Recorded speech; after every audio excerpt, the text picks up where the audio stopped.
guys, good morning. Good morning sa ating lahat. Good morning sa lahat ng mga sumusubaybay sa aking YouTube channel. At lalo na sa ating admin, Sir Nesnoy. Hello po. And syempre, Team Nesnoy, mega loud shout out sa inyong lahat. And Team Pahit, mega loud shout out din sa inyong lahat. So ngayon, for today's video, ipapakita ko lang yung pinalengke ko ngayon. So, unahin natin yung pinalengke ko dito sa wet market. Nakabili ako ng kalahating kilo ng karne ng baboy dahil naisip ko na gusto kong magluto ng Bicol Express. So yan, nakabili ako ng kalahating kilo ito, yung belly. So $7. At saka yung fish cake, $1 na rin. Kasi bumili ako ng noodles, yellow noodles. Ito. Naka-open na siya kasi sabi ko 1 kilo lang. Ang dami naman pala yung 1 kilo. Kaya siguro kalahati lang ito ang maluluto ko mamayang gabi para sa dinner namin. Magluluto din ako ng yellow noodles mamaya. So ito ang pangsaw ko. So itong yellow noodles, bili ko lang ito ng $2.20. 1 kilo. At saka, syempre, ang aking lunch mamaya. Nakita ko kasi yun. Ang ganda ng patola. Patola, pero sa Ilocano, ang tawag nila ito is kabatiti. Kabatiti.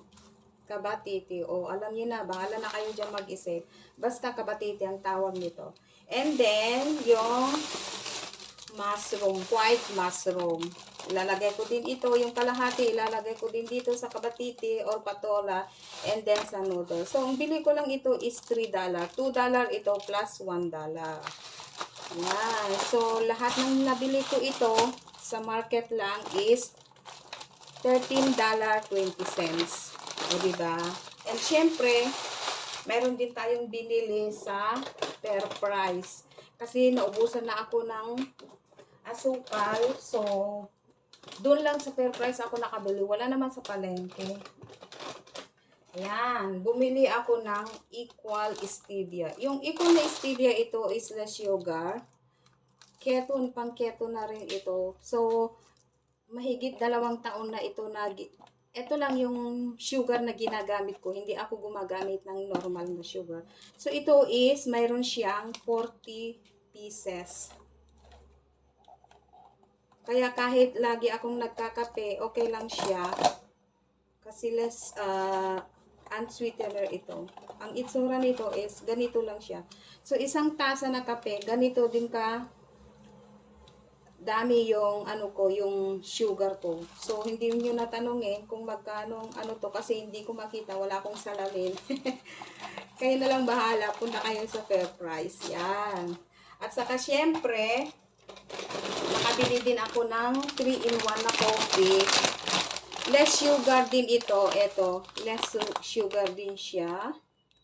Nescafe 3-in-1 pero less sugar. Ito din kasi, kapag gusto ng amo ko na magkape, ito din yung kape niya. May 3 stick na free. O, diba? O, ito. At saka, dahil naubusan na rin ang natela ng chikiting ng Monster ko kagabi. So, complain siya. Wala na daw siyang natela. So, bumili din ako ng isa. Yung maliit lang. Yan. So, sabi niya, Tita, I don't have no more Nutella. Sabi niya ganun. So, kaya, kapag hindi ako bumili nito, sigurado mamayang gabi, matutulog yan. Hindi ako papatulogin kung hindi siya makakain ng bread Nutella. Yan. And then, meron din akong binili na 2 coconut cream. Ito, dahil gusto kong magluto ng chicken curry bukas, o kaya sa Friday kasi Children's Day sa Friday. So, pinaghanda ko na rin na magluluto ako ng chicken curry. Yan. Bumili din ako ng dalawa. So, $1 each. So, $2 ito. And then, last but not the least, bumili na rin ako ng chicken wings. So, dalawa. Yung, ano lang siya, yung tawag doon, wings lang yung kinuha ko, yung doon sa dulo, wala na rin, ito rin.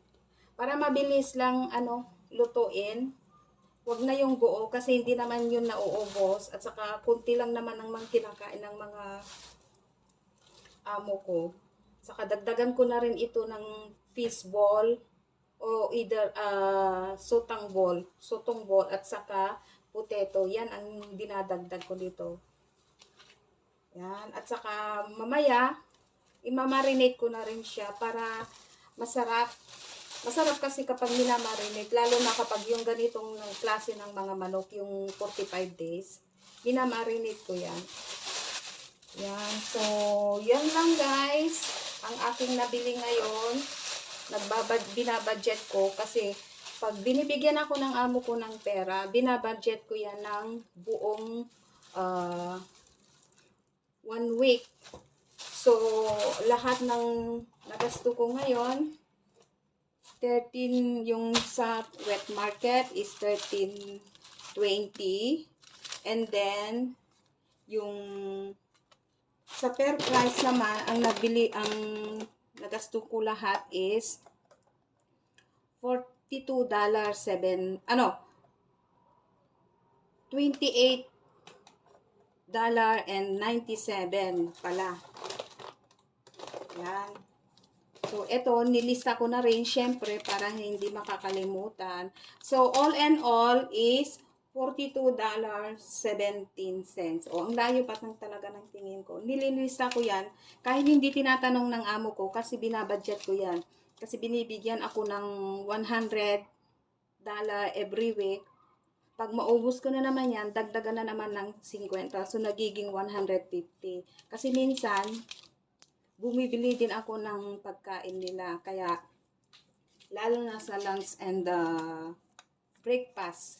Lunch and breakfast, iisa na rin yun.